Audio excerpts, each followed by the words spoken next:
உலகத்தில் இருக்கும் எல்லா குடும்பங்களுக்காகவும் உம்மை மன்றாடுகிறோம்.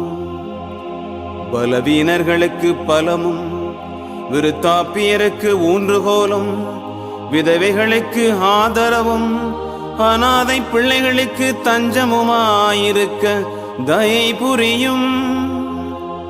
ஒவ்வொரு வீட்டிலும் நோயாளிகள், அவஸ்தைப்படுகிறவர்கள் தலைமாட்டில் தேவரீர் தாமே விழித்து காத்திருப்பீராக.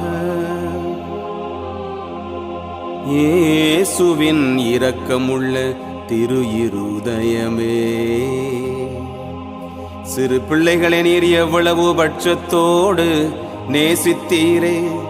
இந்த விசாரணையில் உள்ள சகல பிள்ளைகளையும் உமக்கு ஒப்பு கொடுக்கின்றோம். அவர்கள்